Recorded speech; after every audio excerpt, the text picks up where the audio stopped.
শরীফ ওসমান হাদির ওয়াইফ তো জানে কি পরিমাণে কষ্ট, স্বামী হারানোর বেদনা। একটা নারী যখন বিধবা হয় ওই নারী জানে কি পরিমাণে এই বেদনা। শরীফ ওসমান হাদির ওয়াইফ গতকালকেও তো ফেসবুকের মধ্যে লেখলো, এই গভর্নমেন্ট, এই ইন্টারিম সরকার, আপনারা আমার স্বামীর বিচার কি একটু করবেন না? স্বামীর বিচার তো হয় না, সবাই তো নির্বাচন নিয়ে ব্যস্ত রে। শরীফ ওসমান হাদির বিচার তো কেউ চায়ও না, কেউ করেও না, মনে হয় যেন ভুলাই গেল। এবার ওই শহীদ শরীফ ওসমান হাদির ওয়াইফ জানায় দেয়, আমি তার স্ত্রী হয়ে ফেসবুকের মধ্যে লিখলাম, আমি জানায় দিলাম আপনারা বিচার করতে পারেন, নাও করতে পারেন, তবে আমার একটা ছেলে আছে শহীদ শরীফ ওসমান হাদির, যে পিচ্ছি ছেলেটা, আমি ছেলেটারে তার বাবা গেছে যেই লাইনে, আমি তারে ওই লাইনেই গর্ব। খোদার কসম করে বলে যাই, তার বাবার পক্ষ হইয়া কিয়ামত পর্যন্ত সেই তো লড়ে যাবে, কিয়ামত পর্যন্ত তার যারা সন্তান আছে এরাই তো লড়ে যাবে। জমিনের লোকেরা ভুলে যেতে পারে, কিন্তু শরীফ ওসমান হাদির আত্মীয় স্বজনরা, বিবিরা, মারা, সন্তানেরা জীবনেও কোনোদিন এটা ভুলে যেতে পারে না, ঠিক কিনা? সবাই ভুলতে পারে কিন্তু তার আত্মীয় স্বজন জীবনে কোনোদিন ভুলবে না। আর যে নৌজওয়ান আছে না, জেনজি, এদের তো ব্রেন খুব শার্প, এরা মৃত্যু পর্যন্ত এটা মনে রাখবে। এদেশে এক শরীফ ওসমান হাদি ছিল যে তার নিজের ব্যক্তিগত স্বার্থে জীবন দেয় নাই, বরং দেশের জন্য, দশের জন্য শহীদ হওয়ার কামনা নিয়ে এই পৃথিবী থেকে বিদায় নিয়েছে। চিল্লা কও ঠিক কিনা? নিজের জন্য নয়, দেশের জন্য, দশের জন্য। আধিপত্যবাদ বিরোধী আন্দোলনে নিজেকে শহীদ করেছে। সারা পৃথিবী মনে রাখবে। কিন্তু এই ইন্টারিম আমি মাঝে মাঝে বুঝে হয় না, এই ইন্টারিম এমন কেন? আবার আমার এটা অবাকও লাগে না কেন, আমার দেশে বহুত ভালো মানুষ, এরা যদি আপনি ধৈর্য নিয়ে এই চেয়ারে বসায় দেন, হে গাদ্দার হয়ে যায়, ঠিক কিনা বলেন? আরে এত ভালো মানুষ, হেরে কত মায়া করলাম, হেরে নিয়ে চেয়ারে বসাইলাম, হে চেয়ার পায়া মাথার মধ্যে সুলতানের টুপি লাগায় চিন্তা করে, আরে আমি তো বড় রাজা। অথচ বসাইছে কে? যে বসাইছে এরও খবর নেই। জমিনে নিয়মিত এটা কারুনকে মুসা নবী দোয়া টুয়া কইরা বড় ধনী বানায়া দিছে। কারুন কয়, মুসা হু আর ইউ? সম্পদের মালিক হয়ে কয় তুমি কে? মুসা নবী কয়, তুমি আমারে বলার কথা হাউ আর ইউ, তুমি আমারে বলো হু আর ইউ। এটা হইল? জমিনের মধ্যে মানুষগুলো এমনই। তবে মনে রাখবেন, শহীদ শরীফ ওসমান হাদির বিচার এই পৃথিবীর জমিনে না হইলেও কোটি কোটি কোটি কোটি মানুষের সামনে হাসরের ময়দানে আল্লাহ করবে ইনশাআল্লাহ, করবে ইনশাআল্লাহ। আপনারা তো করেন না, করবেও না। এদেশে ৯-৬ দিয়া সব বুঝ দেওয়া যায়, যেন টাকা আছে পৃথিবীর সব ৭ খুন ওটা মাফ হয়ে যায় টাকার কারণে। আল্লাহ আমাদের সবাইকে সঠিক বুঝদান করেন। সকলে পড়েন আমিন, আরো জোরে পড়েন আমিন। তবে একটা কি জানেন, ওর বিচার হোক অথবা না হোক, এই বাংলাদেশের 1 ইঞ্চি মাটি এই পৃথিবীতে যতদিন বেঁচে থাকবে, বাকি থাকবে, ততদিন পর্যন্ত শহীদ শরীফ ওসমান হাদির নাম রেসপেক্টের সহিত মানুষ নিবে, ঠিক কিনা বলেন? এ কারণে এরা মরিয়াও তো অমর, এরা মরিয়াও অমর। আর যারা মরিয়াও অমর এরা তো মরে না, এরা বেঁচে থাকে। বালহুম ইউরজাকুন, আল্লাহর ঘোষণা, আল্লাহ পাক কবরে আল্লাহর পক্ষ থেকে এদের রিজিক দেয়। সুবহানাল্লাহ জুড়ে পড়বেন না? তো যার হারায় সে বুঝে, যার হারায় না সে বুঝে না। বুড়িমা মহিলা মনে আসেনি? আব্দুল কাদের জিলানীর খাদেমকে বলছে, আমার তো হারাইছে, তো আমি এই জন্য কাঁদতেছি, আমার হারায় গেছে তো এই জন্য কাঁদতেছি। কি হয়েছে? কাছ থেকে 12 বছর আগে পোলা চলে গেছে। আমি তো ছিলাম বিধবা, কিন্তু পোলার দিকে তাকায় আমি চিন্তা করছি আমি অন্য কোনো বিয়ের পিড়ির মধ্যে বসবো না, আমি তার চেহারার দিকে তাকায় আমি আমার পুরো জীবনটাই পার করে দিব। ওকে, তো এখন কান্দেন কেন? কালকে যে মৃত্যুবার্ষিকী, তো পোলার কথা মনে পড়ে গেছে, এই জন্য আমার চোখ দিয়া গড়ায় গড়ায় পানি পড়ছে। বলতে লাগলেন, মহিলারে কেমনি তোমার ছেলে মারা গেল? তুমি মা জমিনের মধ্যে বেঁচে আছো, কিন্তু তোমার ছেলে জমিনের মধ্যে নাই, বিদায় নিয়ে চলে গেল। কেমনে চলে গেল? মর্মান্তিক ব্যাপার। যেটা জীবনে কোনোদিন আমি কল্পনাও করতে পারি নাই। আমার ছেলেটার জন্য ও যখন বিবাহের উপযুক্ত হয়ে গেল, তো বাবা নাই, সব দায়িত্ব বাড়ত আমি মায়ের হাতে। আমি তার জন্য এটা সুন্দরী রূপসী মেয়ে আমি তার জন্য রেডি করলাম। নদীর এপারে আমার বাড়ি, নদীর উপরে তার বাড়ি। আমি তার জন্য সৎ চরিত্রের অধিকারী নিয়ে একটা মেয়ে আমি তার জন্য বিয়ের জন্য আমি ঠিক করলাম, কারণ দায়িত্ব আমি মায়ের কাঁধের উপরে। তার যেহেতু বাবা নাই, এই কারণে আমি তার জন্য রেডি করলাম একটা মেয়ে। যখন বিবাহ বন্ধনে আবদ্ধ হওয়ার জন্য বরযাত্রী লইয়া সাগরের জাহাজ দিয়ে পার হয়ে ওপার চলে গেল, আমার মাওলার কুদরত ওই জায়গার মধ্যে বিবাহ বন্ধনে আবদ্ধ হয়ে গেল। আসার সময় আল্লাহ হয়তো চাইছেন, ভালো মনে করছেন, এই জন্য আল্লাহ পাক করলেন। আসার সময় আমার বৌমারে লইয়া আমার ছেলেটা যখন আমার বাড়ির মধ্যে আসবে, ওই নদীর মাঝে আসার পরে হঠাৎ করে কোত্থেকে যেন একটা বাতাস আসলো। বাতাস আসার কারণে ওই নদীর জাহাজটা উল্টে গেল নদীর মধ্যে, নদীর মধ্যে সমুদ্রের মধ্যে ডুবে গেল। জাহাজ সহ বরযাত্রী সহ সমস্ত লোকেরা সবাই তো নদীর নিচে চলে গেল। আমি এজন্য চোখের পানি ফেলে কান্না করিয়া রবের দরবারে বলি, আল্লাহ গো, এটা তুমি কি করলা, কেন করলা আমার জন্য? আমি তো এমনি বিধবা, আবার ছেলের দিকে তাকে আমি জীবন পার করতে লাগলাম। আমার ছেলে বিয়েতেও গেল, আবার বৌমাও আনলো। আমি আমার বৌমাকে একটা দিনের জন্য আমার বাড়িতে রাখতেও পারলাম না। আসার সময় বরযাত্রী সহ জাহাজটাও নদীর মধ্যে ডুবে গেল। এই জন্য চোখের পানি ফালাইয়া আমি এখানে গুনগুনায় গুনগুনায় কান্না করি। আব্দুল কাদের জিলানীর খাদেম দৌড়ে যখন যায় বলে, ও আব্দুল কাদের জিলানী।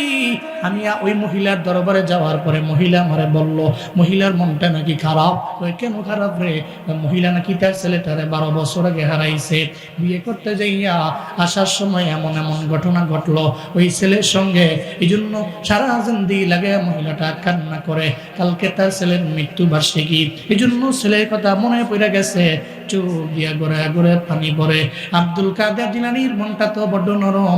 উনি চিন্তা করতে লাগলেন, আমি মহিলারে ফালায়া দিয়া যাব না, এই মহিলার পাশে গিয়ে আমি দাঁড়ায় যাব। কারণ একজনে যদি দুঃখে দুঃখিত হইয়া চোখ দিয়া ঘোরায় ঘোরায় পানি ফালায়, আর একজন মুমিন বসে থাকতে পারে না, তার বিপদে গিয়া পাশে দাঁড়ায় যায়, এটাই তো মুমিনের কাম হবে। কথা বলেন ঠিক কিনা? কিন্তু আমাদের দেশের মধ্যে নেই, এলাকার মধ্যে নেই। একজনে যদি 3 তলা বাড়ি বিল্ডিং করে, আর একজনে পাশে গিয়া হিংসা করে। যদি বলেন আছে না নাই? একজনে 3 তলা বাড়ি বানায়, আর একজনে কয় কি, হ্যাঁ 3 তলা বাড়ি বানানোর আগে আমার মরণ কেন হইল না? এর মানে বুঝেন নাই, এমন তো মরতে চায় না, সে হিংসার আগুনে জলে পুড়ে সরকার হয়ে গেছে। হ্যাঁ 3 তলা বাড়ির মালিক হওয়ার আগে আমার মরণটা কেন হইল না? এরকম আছে না নাই? পাশের বাড়ির প্রতিবেশী না খায়া মরে, একটা বারও খবর নেই। বহু লোক আছে, কিন্তু প্রতিবেশীর দুঃখে দুঃখিত হলে না, তুমি মুমিনে কামেল হতে পারলে না। তো প্রতিবেশীর দুঃখে তুমি নিজেকেও দুঃখিত বানাইলা, তুমি মুমিনে কামেল হতে পারলে না। এটা প্রতিবেশীর হক। পাশে যে আছে তারে নিয়ে ভালো খাবার রান্না করলে তারে নিয়ে খাও। কোনো একটা ভালো উদ্যোগ নিলে তারে নিয়ে সে উদ্যোগটা নেও। খুদার কসম, তুমি মুমিনে কামেল হতে পারবা। আর প্রতিবেশীর হক ঠিক মতো আদায় করো নাই, ডান বাম সামন পেছনে যারা আছে কোনো খবর নেও নাই, তুমি মনে করছো তুমি নিজেই সব, নিজেই একা। আল্লাহর বিচারের কাঠ গড়ায় জবাবদিহি করা লাগবে। আল্লাহ বলবে, এই তোর ডানে মামে তো তোর প্রতিবেশীরা ছিল, এরা তো খায় নাই, তুই তো এদের খাওয়াস নাই। সহিহ মুসলিমের বর্ণনা, নবীজি বলেছেন। হাসরের ময়দানে আল্লাহ পাক রব্বুল আলামিন বলবে, বান্দারে তুমি কেন আমারে খাওয়াও নাই? আল্লাহ পাক বলবেন, কেন আমারে খাওয়াও নাই? ব্যক্তি বলবে, মাওলারি তোমার ব্যাপারে তো আমাদের পরিপূর্ণ জানা আছে, তুমি তো খাও না, তুমি তো ঘুমাও না। আল্লাহ খায় না, আল্লাহ ঘুমায় না, আল্লাহর লয় নাই, আমার আল্লাহর ক্ষয় নাই। আল্লাহ তো লাম ইয়ালিদ ওয়া লাম ইউলাদ, আল্লাহর কোনো ছেলেও নাই, মেয়েও নাই, আল্লাহর মাও নাই, বাবাও নাই। এই আল্লাহর কোনো খাবার আছে নাকি? আছে। কিন্তু আল্লাহ বলবে, বান্দারি তুমি কেন দুনিয়াতে আমারে খাওয়াও নাই? বান্দা বলবে, মাওলা তুমি তো খাও না, তোমারে আমি কেমনে খাওয়ামো? আল্লাহ তখন বলবে, বান্দারে আমারে খাওয়ানো মানে আমার কিছু বান্দা জমিনের মধ্যে ছিল, তোমার বাড়ির ডানে বামে সামনে পেছনে, তুমি গরিব প্রতিবেশীরে কেন খাওয়াও নাই? ওরে খাওয়াও নাই মানে তুমি আমারে খাওয়াও নাই। ওরে যদি খাওয়াইতা তাহলে তুমি আমারে খাওয়াইতা। চিল্লা পড়া যাবে কি মারহাবা? এই জন্য প্রতিবেশীর হক আদায় করা লাগবে। জগৎ বিখ্যাত আরেকজন ওলিয়ে কামিল হযরত আব্দুল্লাহ ইবনে মুবারক রাহমাতুল্লাহি আলাইহি হজে যাওয়ার জন্য রওনা। হজে যাবেন, আব্দুল্লাহ ইবনে মুবারকের সঙ্গে খাদেমও আছেন। হজে যাবেন, হজে যাওয়ার জন্য রওনা। পথির মধ্যে যাওয়ার পথে রাস্তার মধ্যে দেখে একটা মহিলা, একটা মেয়ে হাতের মধ্যে একটা মরা মুরগি লয়া বাড়ির মধ্যে যায়। কি মুরগি? মরা মুরগি নিয়ে যায়। আব্দুল্লাহ ইবনে মুবারক মেয়েটাকে ডাকলেন, এই মেয়ে তুমি আমার কাছে আসো। মেয়েটাকে কাছে আইনা মেয়েকে বলতে লাগলেন, মেয়ে তোমার বাড়ি কই? কই অমুক জায়গায় আমার বাড়ি। তুমি মুসলমান? কয় হ্যাঁ আমি মুসলমান। তুমি যদি মুসলমান হও তাহলে তুমি মরা মুরগি নিয়ে কই যাও? মরা মুরগি নিয়ে আমি রান্না করে আমি খাবো। মরা মুরগি তো তুমি খেতে পারো না, কারণ মুসলমানের ইসলাম ধর্মের মধ্যে মরা জিনিস খাওয়া হালাল না হারাম। এই মেয়েটা হারাম, তুমি কেন তোমার বাড়িতে নিয়ে যাও? হারাম জিনিস তোমার পেটের মধ্যে তুমি কেন ঢুকাও মহিলা রে? মেরে বলার পরে মেয়ের চোখ দিয়া গোড়ায় গোড়ায় পানি পড়ে। আব্দুল্লাহ ইবনে মুবারক, আমি এত গরিব মানুষ, আমরা এত অসহায় মানুষ, এই এলাকার মধ্যে যে লোকেরা বসবাস করে, আমাদের চতুর্পাশে খ্রিস্টানদের দেশ এবং খ্রিস্টানদের এলাকা, আমাদের এরিয়া থেকে কোনো মাল এরা নেয় না, এদের থেকে কোনো মাল আমারে দেয় না। এর মানে ইনপুটও বন্ধ, আউটপুটও বন্ধ, কোনো কিছুই নাই। আমরা আনতেও পারি না, বের করতেও পারি না। আমাদের কোনো খাবার আমদানিও হয় না, রপ্তানিও হয় না। আমরা কেমনে জমিনের মধ্যে চলবো? আমাদের একটাই অপরাধ, আমরা সবাই মুসলমান। চিল্লায় পড়া যাবে কি মারহাবা? এটাই আমাদের অপরাধ। কি করব? ঘরের মধ্যে খানা নাই, আমার মাও খাইতে পারে না, আমার বাবাও খাইতে পারে না। শুধু তাই না, আজকে 7 দিন হয়ে গেল আমার ঘরের মধ্যে খানা নাই। 7 দিন হয়ে গেছে কোনো খাবার নাই। এটা বইলা মেয়েটা কয়, আব্দুল্লাহ ইবনে মুবারক, আমার একটা ছোট্ট ভাই আছে, আমার এই ছোট্ট ভাইটা খানার অভাবে পাগলের মতো হয়ে গেছে। আমি বাড়িতে ফজরের নামাজের পরে আমি চিন্তা করলাম, আজকে তো ঘরের মধ্যে আমার খাবার নাই। আমার মা ক্ষুধার যন্ত্রণায় বিছানার মধ্যে পড়ে গেল, আমার বাবাটাও বিছানায় পড়ে গেছে, আমার ভাইটাও বিছানার মধ্যে পড়ে গেছে। আল্লাহ পাক আমারে একটু এনার্জি দিছে, শক্তি দিছে। আমি দৌড়ায় রওনা হয়ে গেলাম। যাওয়ার পথে রাস্তার মধ্যে একটা মরা মুরগি পাইলাম। আমি চিন্তা করলাম, জীবন বাঁচানো তো আগে ফরজ। এই চিন্তা করে মরা মুরগি নিয়ে আমি বাড়ির মধ্যে যাই। মরা মুরগিটা রান্না করে আমি আমার মা বাবারে খাওয়াবো। চিল্লা পড়া যাবে কি আল্লাহু আকবার? আব্দুল্লাহ ইবনে মুবারক চোখ দিয়ে করে করে পানি পড়ে। আব্দুল্লাহ ইবনে মুবারক কয়, খাদেম রে কই যাবা? কয় হজে যাই। হজে যায় তো কোনো লাভ নাই। কেন যাইবা হজে? হজে যায় তো কোনো ফায়দা নাই। হজ তো তোমার গ্রামেই আছে, আমাদের এলাকার মধ্যেই তো হজ আছে। লক্ষ লক্ষ টাকা খরচ করে হজের মধ্যে যাও, প্রতিবেশীর কোনো খবর নেও না। এই গ্রামের মধ্যে কত ধনী দেখবেন রমজানে উমরা করার জন্য হজের জন্য যায়, কিন্তু জাকাতের বেলায় নাই। জাকাতের বেলায় এমন একটা লুঙ্গি দেয়, যেই লুঙ্গি সিরাত তেনা তেনা সপ্তাহখানেক পড়ছে এমন লুঙ্গি, ওই লুঙ্গি তারা দিছে জাকাত হিসাবে। দেওয়ার পরে সপ্তাহখানেক পড়ছে, এরপরে লুঙ্গি টাইনা টান দেওয়ার কারণে প্রস্রাব করতে বসে তো সিরা গেছে। ওই গরিবের চোখের পানি ফেলে কান্দে আর বলে, ধনী রে তুমি তো আমার না দিলেও পারতা, তুমি তো আমার না দিলেও পারতা। এটা বইলা বইলা ধনীর ব্যাপারে রবের কাছে বিচার দেয়। কিরে ধনী, তুমি তোমার সম্পদ লয়া তুমি উমরার জন্য যাও, হজের জন্য যাও, প্রতিবেশীর খবর নেও না। আল্লাহর দরবারে হিসাব দেওয়া লাগবে কি লাগবে না? আল্লাহর দরবারে হিসাব দেওয়া লাগবে। আব্দুল্লাহ ইবনে মুবারক কয়, এই খাদেম কই যাও? হজে। কয় না, হজে যাওয়ার দরকার নাই, হজ তো এখানেই আছে। আল্লাহু আকবার। আমাদের হজে যত টাকা আছে, আমরা এখান থেকে বাড়ি পর্যন্ত ফিরার যে টাকা লাগবে ওইটা রেখে দিয়া বাকি টাকাটা দিয়া তুমি এই মুহূর্তে বাজার করো। এই এলাকার সমস্ত লোকদের আমরা এক বেলা খাওয়াবো। চিল্লা পড়া যাবে কি সুবহানাল্লাহ? আরো জোরে আলহামদুলিল্লাহ, আরো জোরে চিল্লে আল্লাহু আকবার। তুমি সুদের টাকায় প্রাসাদ গড়ো, ঘুষ ছাড়ো না, দিন দুঃখী না খেয়ে মরে খবর রাখো না। তুমি ঘুষকিও বিচার করো সাজিয়া প্রধান, ঘুষকিও বিচার করো সাজিয়া প্রধান। তুমি কেমন মুসলমান, তুমি কেমন মুসলমান, কেমন মুসলমান, তুমি কেমন মুসলমান। নামাজের সাথে নাই পরিচয়, মানো না কোরআন, নামাজের সাথে নাই পরিচয়, মানো না কোরআন। তুমি কেমন মুসলমান, তুমি কেমন মুসলমান, কেমন মুসলমান, তুমি কেমন মুসলমান। ঠিক কিনা? সুদের টাকায় প্রাসাদ গড়ে, ঘুষ ছাড়ে না, প্রতিবেশী তার বাড়ির পাশে না খায়া ধুকে ধুকে মরে, ওই সময় খবর নাই। ভিখারি তার সামনে এসে হাত বাড়ায় দিলে ওই সময় তার খবর নাই। খবর কোন সময় জানেন? আমাদের দেশের ধনীরা একজন ভিখারি তার কাছে চাইছে তো দেয় নাই, তো ভিখারি একটু পরে দূরে গিয়ে মারা গেছে, তার নামে মাজার হয়ে গেছে। তো ওখানে গিয়ে ওই ধনী ওই মাজারে তার পকেট থেকে বের করে 1,000 টাকা দিয়া দেয়। এর মানে মাজারে যাওয়ার পরে দিছো, মানে মরার পরে, মরার আগে যদি তারা 50 টাকা দিতা, 1000 না 50 দিতা, তো ও খায়া তোমার জন্য দোয়া করতো, আর তোমার জীবনটায় সফলতা পরিপূর্ণ চলে আসতো তার দোয়ার বদৌলতে। মরার আগে খাওয়ায় না, মরার পরে সমস্ত মানুষেরা দাওয়াত দিয়া খাওয়ায়। কথা বলেন ঠিক কিনা? এই সমাজে এমন বহু আছে, আব্বারে আম্মারে খাওয়ায় না।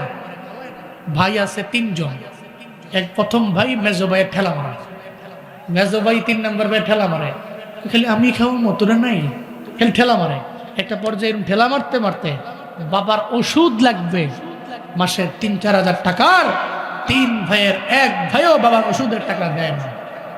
এরকম আছে না নাই? এরপরে যখন আব্বা আম্মা মারা যায়, মারা যাওয়ার পরে 40 করে, কি করে 40 করে। এরপরে আব্বা আম্মার লিগে খালি দোয়া করো, কি দোয়া? হুজুর দাওয়াত দাও, হুজুর দাওয়াত দাও, গরু আনো, জবাই করো 40 দিনে আব্বা আম্মার নামে সমানে ফি সাবিলিল্লাহ মানুষের খাওয়াও। এমন এক আয়োজন করে, ওই আয়োজনে ফজরের খবর নাই, জোহরের খবর নাই, আসরের খবর নাই, মাগরিবের খবর নাই, এশার খবর নাই। ওই কিরে কি করো? তো মেজবানি করি। কার জন্য? আব্বার জন্য। কই নামাজ বাদ দে। আব্বার জন্য নামাজ বাদ দিয়া মেজবানি কইরা লক্ষ টাকা খরচ করে ইন্তিকালের আগে, মৃত্যুর আগে 1 টাকা খরচ করতে গিয়া 40 বার চিন্তা করে এমন বিমুখারাম বোকা সন্তান এ সমাজে আছে না নাই? মরার পরে বাপ তুমি খাও। যখন মুমূর্ষু অবস্থা থাকে তখন যে বাপ ধরো, একেবারে ফল টল খাওয়া উড়ে না। কিন্তু এর আগে যে আব্বা খাইতে পারতো তখন খাওয়ায় নাই, তখন আম্মা খাইতে পারতো খাওয়ায় নাই। ফরমান তুমি এমন বিমুখারাম। আমাদের সমাজে কদরটা এমনই, মৃত্যুর আগে কেউ কদর দেয় না, মরণের পরে সবাই কদর দেয়। কথা বলেন ঠিক কিনা বলেন? এই জন্য মরণের আগে কদর দেওয়া লাগবে, মরণের আগে। আব্দুল্লাহ ইবনে মুবারক বলে, খাদেম হজ তো এলাকায় হয়ে গেছে, এক বেলার বাজার করে সবাই খাওয়াই দিলে আমার কাছে আমার দিল সাক্ষী দেয়, আল্লাহ পাক হজে যাইলে যে সওয়াব দিত, এই মানুষগুলোরে খাওয়াইলে আল্লাহ পাক হজের সওয়াব আমাকে দিয়ে দিবে।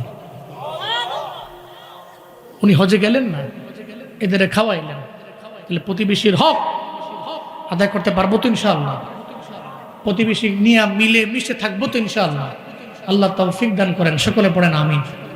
নবীজি এমন ছিলেন, আম্মাজান খাদিজা নবীজিকে বললেন, আপনি জীবনে কোনোদিন ধ্বংস হবেন না। কেন? আল্লাহ আপনাকে কখনো ধ্বংস করবেও না। কেন? আপনার ভিতরে যে গুণ আছে, এই গুণ পৃথিবীর কোনো ব্যক্তির মাঝে নাই। সুবহানাল্লাহ জোরে পড়বেন না? নাম্বার 1 গুণের নাম ইন্নাকা লাতাসিলুর রাহিম ওয়া তাহমিলুল কাল্লাহ ওয়া তুকসিবুল মা'দুমা ওয়া তুঈনু আলা মা নাওয়াইবিল হক। আল্লাহ নবীর গুণ হলো, আম্মাজান খাদিজা বলেন, পয়গম্বর আপনার নাম্বার 1 গুণ হলো আপনি জীবনে আত্মীয়তার বন্ধন ছিন্ন করেন না। নবীর জিন্দেগিতে আত্মীয়তার বন্ধনের ছিন্ন হয়েছে এমন কোনো নজির প্রমাণ নাই। কাছের আত্মীয়, দূরের আত্মীয় সবার সাথে আমার নবীর সম্পর্ক আছে। এই মানুষেরা, আপনারা তো এমন মানুষ, বিয়ের বাড়িতে পান কেন নেয় নাই? এই একটা সাধারণ লেভেলের একটা ঝামেলায় পড়া টানা 2 বছর কথা কয় না, এমন আছে না না? আত্মীয়তার বন্ধন ছিন্ন করে, বন্ধনটাকে মজবুত করতে পারে না, দৃঢ় করতে পারে না। অথচ আল্লাহর নবীর প্রথম নম্বরে গুণ হলো, নবী জিন্দেগিতে কোনোদিন আত্মীয়তার বন্ধন আমার নবী ছিন্ন করে নাই। নাম্বার 1 গুণ। আম্মা জান খাদিজা বলে এটা আপনার 1 নাম্বার। 2 নাম্বার, ওয়াতাহমিলুল কাল্লাহ, যারা ভিখারি, যারা খাইতে পারে না, আমার মায়ার নবী এদের বোঝাটা উঠায়া দেয়। যারা মাথায় নিতে পারে না, নবী উঠায়া দেয়। যারা কষ্টে চলে, আমার নবী তার পাশে গিয়া দাঁড়ায়া যায়। অতুকসিবুল মাদুমা, যেই বান্দাটা মাজুর হয়ে যায়, একজনে একটা হাত নাই আর একজনে একটা পা নাই, আমার নবী নিজে যায় উপার্জন করে ওই টাকাটা তারা দিয়ে দেয়। কই, তুমি তো হাতের কারণে ইনকাম করতে পারো না, তুমি তো পায়ের কারণে ইনকাম করতে পারো না, আমি নবী উপার্জন করলাম, আমার উপার্জন করা, আমার কষ্টার্জিত টাকা ধরো আমি তোমার হাতের মধ্যে দিয়ে দিলাম, নবী আমার এটা দিয়ে দেয়। আম্মা জান খাদিজা বলেন, ও পয়গম্বর আমার, আপনার প্রথম নাম্বার গুণ, জীবনও কোনো দিন আপনি আত্মীয়তার বন্ধন ছিন্ন করেন না। 2 নম্বরে, আপনি তো গরিবের বোঝা টাইনা দেন। 3 নম্বরে, একটা মানুষ যদি ঝামেলায় পড়া যায়, মাদুম হয়ে যায়, মাজুর হয়ে যায়, হাত নাই পা নাই, কষ্টে চলে, নিজে উপার্জন করে আপনি ওরে খাওয়ান। শুধু তাই না, অত আইনু আলা মা নাওয়া ইবিল হক, হকের কথা বলতে যায় যেই বান্দা বিপদে পড়ে যায়, মুসিবতের মধ্যে পড়ে যায়, নবী আপনি তো তার পেছনে গিয়া, নবী আপনি দাঁড়ায়া যান, আপনি তার নায়েব হয়ে যান, আপনি তার পেছনে গিয়া দাঁড়ায়া যান। তাহলে নবী জীবনও কোনো দিন আল্লাহ বাগ আপনাকে ক্ষতিতে ফেলাবেন না, আল্লাহ আপনাকে ধ্বংস করবেন না। কারণ আপনার ভিতরে যেই গুণ আছে, এই গুণ পৃথিবীর কারো মাঝে নাই। চিল্লা পড়া যাবে কি সুবহানাল্লাহ। আল্লাহ নবীজি জীবনে কোনোদিন প্রতিবেশীর হক নবী নষ্ট করেন নাই, কোনো প্রতিবেশীর মনের মধ্যে নবী আঘাত দেন নাই, কোনো আত্মীয়তার বন্ধন আমার মায়ার নবী ছিন্ন করেন নাই। সিরাজগঞ্জের বেলকুচির আমবাড়িয়ার মুসলমান, আজকে থেকে নিয়ত করে নেন রে বাবা, আত্মীয়তার বন্ধন ছিন্ন করবেন না। 2-2.5 বছর হয়ে যায় আপনি কথা বলেন না, এটা করা যাবে না রে বাপ, এটা বড্ড অন্যায়, বড্ড অন্যায়। আত্মীয়তার বন্ধন অটুট রাখা লাগবে, দৃঢ় রাখা লাগবে। মদিনা নবী জানায়া দেয়, 2 জন ব্যক্তি ঝগড়া লাগলো, কথায় কথায় কাটাকাটি হয়ে গেল। ওই লোকের মধ্যে সর্বোত্তম আল্লাহর দরবারে ওই বান্দা দামি, যে শুরুতে যাই বলে আসসালামু আলাইকুম রাহমাতুল্লাহ, প্রথমে গিয়া সালাম দিয়া কয়, ভাইরে আমারই ভুল হয়েছে, তুমি আমারে মাফ করে দাও। সালাম দিয়া নিজের ছোট বানায়, বিনয়ী বানায়। আল্লাহর কাছে তার দাম বড্ড বেশি। মদিনার নবীর ঘোষণা, চিল্লা পড়া যাবে কি মারহাবা। ঝগড়া হয়েছে তো যাবেন, সামনে গিয়া শুরুতে ওই 2 জনের মধ্যকার প্রথম যে ব্যক্তি যা করবে, আসসালামু আলাইকুম ভাই, তুমি আমাকে মাফ করে দাও, আমারই ভুল হয়েছে। এই যে সালাম দিলেন, মাফ চাইলেন, আল্লাহর কাছে আপনার দাম বেড়ে গেছে। এটা আমরা তো মুড লই, এটা ভাবসাব কি না, আমি দামি লোক, হ্যাঁ মাফ চাও লাগবো, সালাম হ্যাঁ আগে দিব, আমি কেন, এরকম ভাবসাব লইয়া, যে একটা ভাব লই আমরা, ভাব, এই ভাব লই আপনি জমিনে বড় হতে পারেন, আল্লাহর কাছে আপনি বড় না। মদিনার নবী কয়, ভাবসাব না লইয়া যে বিনয় নিয়ে শুরুতে গিয়া প্রথমে সালাম দেয়, আল্লাহর কাছে ওই ব্যক্তির চাইতে এই ব্যক্তির দাম কোটি কোটি কোটি গুণ বেশি। করেন সুবহানাল্লাহ।